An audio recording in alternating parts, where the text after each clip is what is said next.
Hello students, I hope you all are fine and safe. In the last vlog we have seen about the connective tissue. Now we are going to discuss about the third type of tissue, that is the nervous tissue. We know that nervous tissue is playing a vital role because within this only the blood is running out throughout the parts of the body. So nervous tissue, the unit of the nervous tissue is neuron. Already you have studied in the junior classes also. The unit of nervous tissue or nerves is the neuron. Here is a rough diagram you could see here of the neuron. This is a rough diagram of a neuron. The upper portion you could see here, the dendrites is there. Dendrites, which is upper part of the neuron, and palm like structure you could see, that is actually the cell body.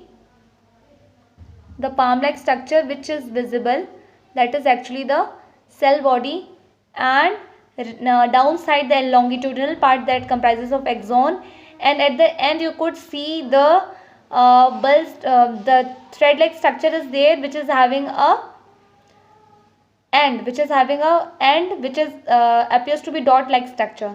So that is termed as a nerve ending.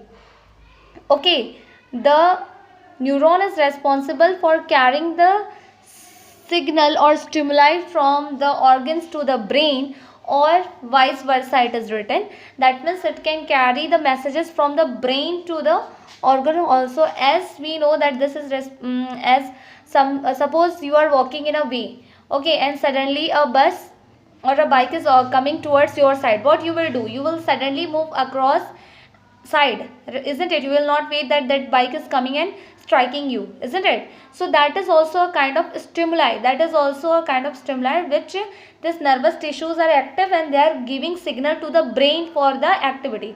Suppose you are injured or somebody is pinching you, you are injured, or you are touching a hot glass, isn't it? So you can feel that hotness in that glass. Why? Because the nerves of that particular organ where you are holding hand, or we can say the nerves of the hand, will carry the stimuli message to your brain. It is not taking a second to reach, and it is reaching to the brain, giving message that it is hot. Okay, it is not taking a second to understand this. Okay, so this is done with the help of this nerves. Okay, neuron to neuron, the message is being carried on and reaches to the brain, and immediately the brain responses back to the organ, and what we'll do, will pull our hand back. So that is a kind of stimuli, and the message is the nervous tissue plays a vital role in carrying that to the brain, and even though whatever the brain is giving message to the organs, that is being carried through this nerves.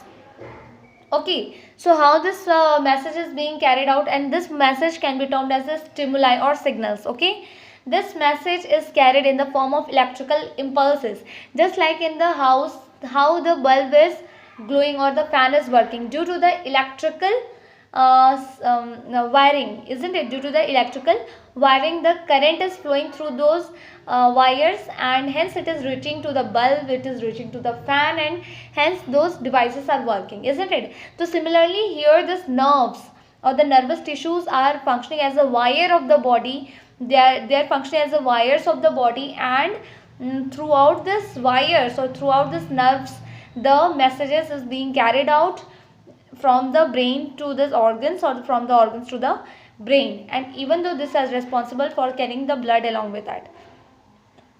Okay, so the message is carried in the form of electrical impulse, you could see there. But what happens to this electrical impulse is, later on they are getting converted to chemical form. When they are getting to chemical form, so when the electrical impulse reaches to the first neuron. Suppose the neuron is here, you are looking for the structure. So if it is reaching to this neuron through the dendrites, then to the cell body, then to the axon, and finally to the nerve ending. So nerve ending till the second neuron starts. So there is a little bit gap between the second neuron.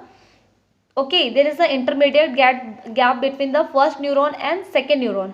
So how those electrical impulse will be carried out if the wire is having a space between? the connections. So what will happen here, the electrical impulse will get converted into the chemical form, and those chemical form or chemical substances reaches to the next neuron, to the next dendrites of the neuron, and then again it is converted back to the electrical impulse form. Then later on it is passed on to the cell body, then axon to the nerve ending, then again the same process is there. In this way the message is carried on from neuron to neuron, neuron to neuron, and finally wherever the signal has to be reached, or with this message has to be reached to the brain or to the organs, it is reaching there. Okay, in this way the nervous tissue or the neuron plays a vital role in transmitting the messages from one place to another. Okay, I hope this portion is clear to you people about the nervous tissue. Okay student, let us see the further tissue, that is the muscular tissue. Okay student, now we are going to look for the muscular tissue. As we are knowing, this tissue will be related to the muscles. We know that everyone is having muscles, right, located over the bones, or having a layer over the bones, right. So here we are going to see the three different type of muscular tissues are here. Skeletal muscle is there, smooth muscle is there, and cardiac muscle is there. Okay, you could see here skeletal muscle, smooth muscles, and last one is the cardiac muscles, isn't it? Skeletal muscle. So what is this skeletal? From the name itself it is clear that it is providing framework to the body, skeleton system. So the bones which is attached to the skeleton, to the bones, or we can say to the skeleton, is known as the skeletal muscle. Tissue is connected to the skeletal bones, that is the first point of this. Basically are striated muscles. Student, I would like to tell you that there are two basic type of muscles on the basis of their texture. So striated muscle is there and smooth muscles is there. Striated muscles are the muscles which is the stripped one. Smooth is not having any kind of stripped. How it has been determined? If we will look through this striated muscles under the microscope, if we will see the TS of the striated muscles, then they will appear to have dark band, light band, dark band, light band, and hence they are termed as the striated muscles, whereas smooth muscles do not have this type of strippedness in their appearance. Okay, so therefore we can say skeletal muscles basically are the striated muscles, that is the stripped muscles. When observed under the microscope, they will show the dark band and light band. Okay, for example, muscles such as biceps you know very well, boys would be knowing very biceps, triceps is there. So this biceps is having layers and layers and layers of tissues of the skeletal muscles, and hence that is formed. Okay, next one we are knowing the let us see the smooth muscles. The smooth muscles are the muscles which is present basically in the internal organs, and these are the muscles which do not have any kind of striation or strippedness. When observed under the microscope, they will not appear as a light band or a dark band. So they are simply the smooth muscles. So cell junction holds this tissue together.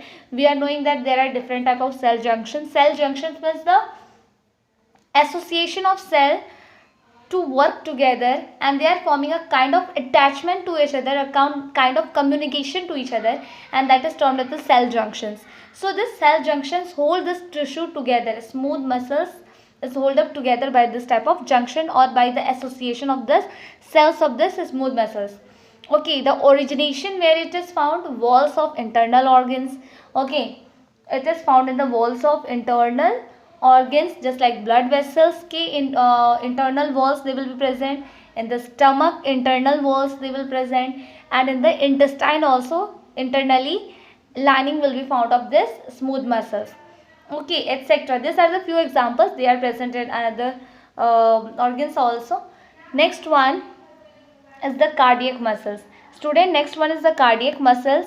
You would have heard about the cardiac cycle, right? Cardiac cycle, how it is related, and what do you think when we are talking about the cardiac cycle? Yes, some of you would be thinking that it is a cycle of the heart, or heart pumping is the cardiac cycle. Yes, of course that is there. So the term muscle is used here for that only, because it is related to the heart, and hence these muscles are present in the heart, so we say as a cardiac cycle. or cardiac arrest also you would have heard, that is the heart attack, right? That is the another name, that is the cardiac arrest, right? So this cardiac muscles are present only in the heart, and these are also known as contractile protein, because these are having ability to contract and relax, means a kind of flexible muscles they are. Okay, contractile protein present in the heart and is responsible for involuntary actions. Here student, a term is here involuntary actions. There are two type of actions, voluntary and involuntary actions. In say you understand inside.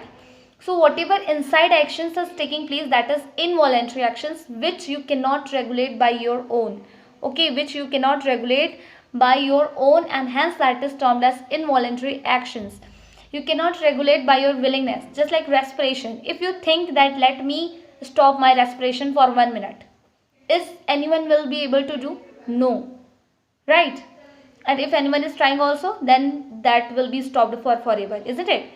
If anyone thinks that let me stop my heartbeat for 1 minute, is it possible? No, it is not possible at all, isn't it?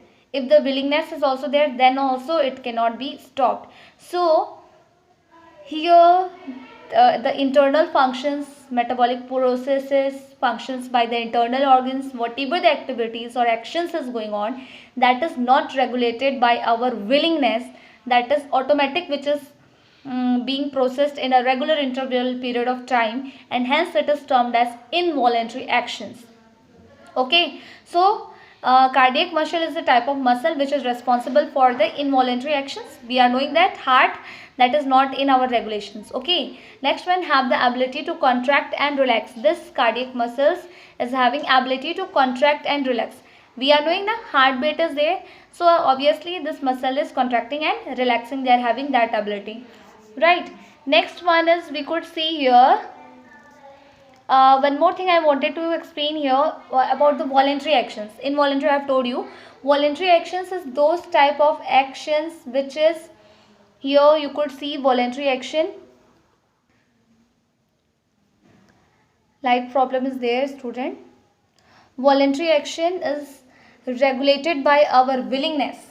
If we want to pick up a pencil, we will able to pick up. If we want to jump, we are able to do. If we are running, we are able to do. If we want to move from one place to another, we are able to do. Means whatever activities we can do according to our willingness, that is termed as the voluntary actions. Okay, that is termed as the voluntary actions.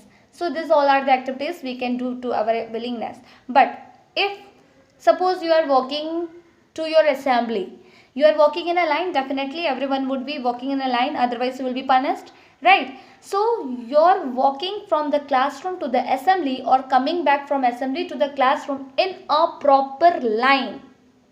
What do you think? Which type of action it is? Voluntary or involuntary?